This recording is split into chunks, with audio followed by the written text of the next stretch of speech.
가상화폐 관련주가 상승세를 보여주고 있다.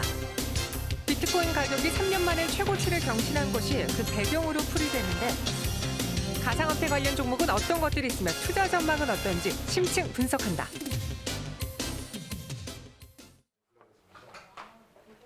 네, 와이드 경제 시간입니다. 항상 제가 비트코인, 가상화폐 뉴스를 들을 때면은 급등했다라는 뉴스가 가장 많은데요. 그래서 우리 거래소 안에서도, 국내 증시 안에서도 비트코인, 가상화폐 관련주들의 상승세가 계속 연출되고 있습니다. 정말 지금 오르고 있는 추세인 건지 더 갈 수 있는지, 그럼 우리는 관련주를 사야 되는지 짚어보도록 할게요. 유창희 대표와 함께하겠습니다. 어서 오세요. 안녕하십니까? 네, 안녕하세요. 언제 또 이렇게 올랐대요? 보니까 비트코인 가격이 2천만 원을 뚫었다고 하는데 네. 와, 최근 가상화폐가 이렇게 많이 오른 이유가 있었나요? 비트코인은 그러니까 꼭 비트코인이 아니라 그 가상화폐는 최근에 좀 계속 오르고 있었습니다. 네. 오르게 된 이유가 올해 이제 다시 한번 가상화폐주들이 관심을 받게 된 이유 중에 하나는 코로나 이슈입니다. 다른 나라에서 약간 이제 지정학 리스크가 있거나 어떤 문제가 발생하면 그 나라에서 비트코인을 미리 구매를 해놓고서는 금을 구매하듯이 위험에 대비하는 경우가 있었는데 이번에 코로나 이슈가 발생하다 보니까 조금 이제 이러한 비트코인 쪽에 조금 관심도가 높아졌었고 특히 최근에 좀 많이 가파르게 올라오게 된 것은 달러와 약세의 영향이라고 보시면 될 것 같아요. 그러니까 우리나라도 한 달 전만 하더라도 거의 1,180원, 90원 오가던 달러가 지금 한 1,100원 거의 초반까지 내려와 있는데 그런 달러와 약세가 발생을 하다 보니까 그 대안주로 비트코인주들이 상승을 했고 그리고 그 비트코인 하면은 여전히 좀 약간 음습한 느낌이 좀 나죠. 네. 그러니까 약간 어둠의 시장에서 거래가 아직은 되는. 음지? 네, 그러니까 네. 약간 그런 부분들. 그러니까 한마디 무슨 얘기냐면 규제가 다른 거에 대비해서는 덜하다는 거죠. 거의 규제가 없다라고 보시면 돼요. 그리고 약간 절세, 한마디로 세금 같은 부분들, 약간 조세 피처하고 뭐 자금, 비자금 이런 식으로 또 일부 활용이 되다 보니까 그러한 쪽 약간 이제 좀 어둠의 자금들이 또 비트코인에 좀 들어오면서 좀 가격을 좀 상승시키게 되는 요인이 되었다 생각하고 있습니다. 네, 올해 주요 자산의 수익률표를 한번 보실게요. 오늘 증시도 많이 올랐습니다. 최근에 증시도 코로나19 이후에 많이 회복을 했지만 사실 이 비트코인의 상승률도 어마어마합니다. 주요 수익률이 120%를 넘겼고 은, 나스닥, 금, S&P 500과 비교해도 훨씬 큰 상승폭을 보여주는데 가상화폐 관련주를 최근에 뭐 우리기술 투자라든가 비덴트들 크게 올랐었거든요. 어떤 종목들이 있는지 오늘장 흐름도 좀 짚어주시죠. 뭐 말씀하신 것처럼 뭐 비덴트, 우리기술투자, 에이티넘 인베스트먼트, SCI 평가정보 뭐 이러한 종목군들이 비트코인 관련된 종목군으로 좀 주목을 받고 있고요. 이제 약간의 트렌드가 좀 변화되는 것은 예전에 한 2, 3년 정도 전에는 비트코인 관련주 하면 약간 채굴 관련돼가지고. 네, 맞아요. 뭐 하드웨어라든지 뭐 그래픽 카드 뭐 이런 기업들이 뭐 관련주로 주목을 받았더라면 요즘에 들어서 관련주로 인식되는 기업들은 약간 거래소와 연관성이 있거나 혹은 보안 관련된 기업들이라고 좀 보시면 되지 않을까 생각하고 있습니다. 우리기술투자, 에이티넘 인베스트먼트, SCI 평가정보가 있는데 그 안에서 좀 급등하는 종목들 살펴볼게요. 첫 번째로 위지트부터 보겠습니다. 현재 주가의 경우는 18.57% 올라주고 있고요. 1,175원, 1,180원.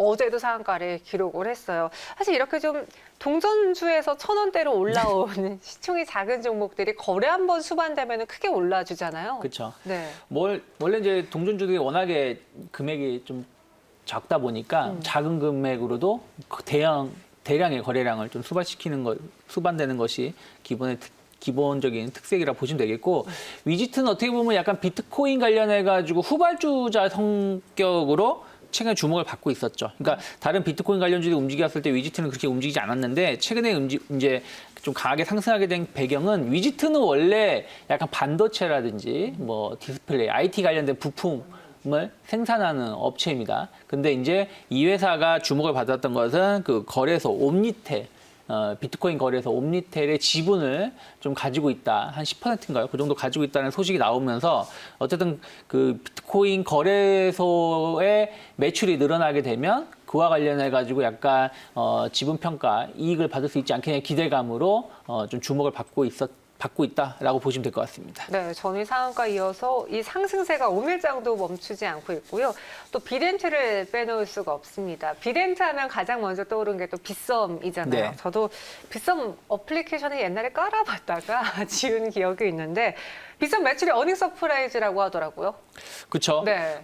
빗썸 매출이 상당히 가파르게 늘어나고 있고, 근데 이제 그 매출이 늘어날 수밖에 없는 구조인 것이 이제 그 아까 말씀하신 것처럼 비트코인 가격, 그 가상화폐 가격들이 많이 올라왔어요. 그러면 우리가 예를 들어서 1,000만 원짜리, 그러니까 작년에 비트코인 기준으로 한 700만 원, 800만 원, 뭐 이 정도 했을 때 거래를 했을 때 수수료랑 지금 2,000만 원 가까이 올라왔을 때 거래했을 때 수수료는 똑같은 거래를 한다고 하더라도 수수료 자체는 더 많이 발생할 수밖에 없는 구조죠. 그래서 그런 부분들로 이제 보시면 되겠고, 어찌됐든 이제 비트코인 가격이 올라오면서 빗썸의 올해 9월까지의 매출이 작년 매출을 뛰어넘는 성과를 보여줬다는 것이죠. 그리고 지금도 그 가상화폐에 대한 인식이 그래도 예전보다 좀 많이 좋아지고 있는 것 같습니다. 예전에 정말 그냥 약간 투기 상품 네. 혹은 뭐 이게 뭐야라고 하는 사람들도 지금은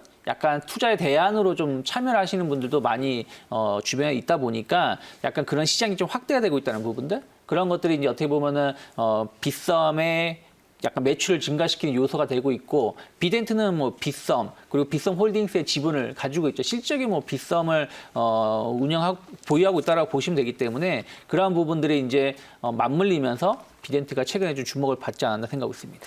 네. 가상화폐가 한창 증시에서 열풍을 불러일으켰을 때가 2018년도였던 걸로 기억하는데, 그쵸. 2017년도, 2018년도 네. 이때 정말 수직으로 올라왔었거든요. 그래서 그때 기억을 수직으로 오르고 수직으로 떨어지는 거 보고서는 네. 투자자분들이 이 종목을 진득하니 들고 가기보다는 이슈에 따라서 단기적인 트레이딩 관점으로 접근하신 분들이 많은 것 같아요.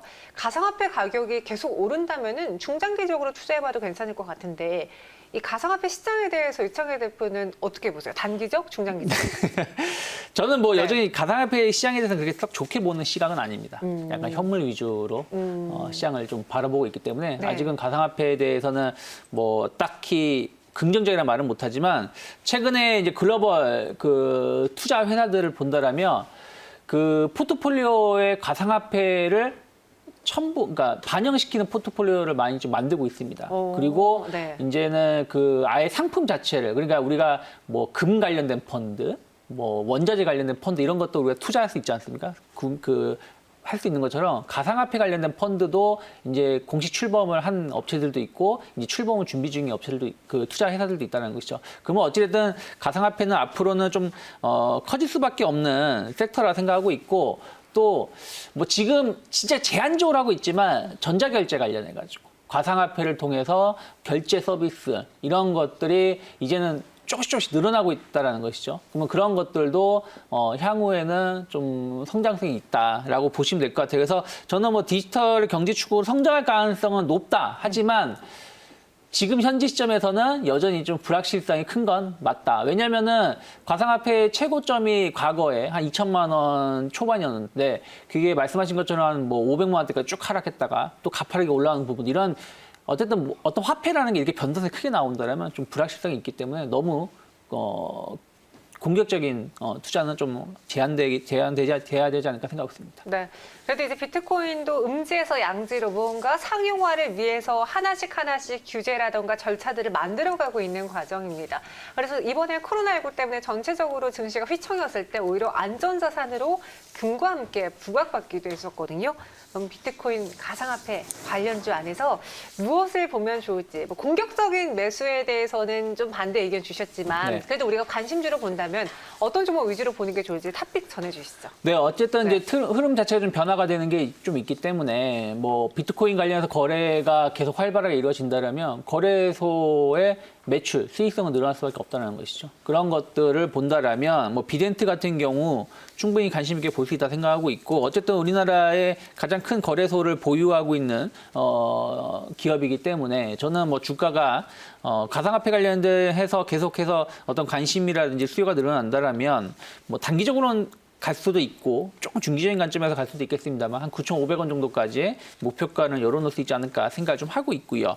그리고 우리기술투자 역시 마찬가지죠. 가상화폐를 거래하는 거래소를 투자를 좀 하고 있다라는 거 본다라면 또 약간 이제 우리나라 같은 경우 이게 작은 창투사들이 조금 이제 이런 쪽에 투자를 하고 있고 한번 창투사들이 한번 이제 주가의 발동이 걸리면 또 한번 탄력도가 되게 높게 나왔었던 부분도 있었기 때문에 한 6,500원 정도까지의 목표가는 열어놓을 수 있지 않을까 생각하고 있습니다. 네, 우리기술투자의 목표 주가는 6,500원 제시해 주셨고요. 앞에서 이야기한 비덴트도 좋게 보셨는데 비덴트의 목표 주가는 얼마예요? 9,500원 정도? 9,500원. 알겠습니다. 이외에도 가상화폐 시장 점점 커진다면 단순히 그냥 거래소를 운영하는 회사들 외에도 분명히 수혜를 보고 같이 성장할 만한 시장이 있을 텐데 유창현 대표님은 그런 산업으로 무엇을 보시는지요? 네, 뭐 말씀드린 것처럼 네. 그 가상화폐 시장이 확대가 된다라면 가상화폐의 가장 큰 약점 중에 하나가 이제 보안이에요. 뭐 작년인가요?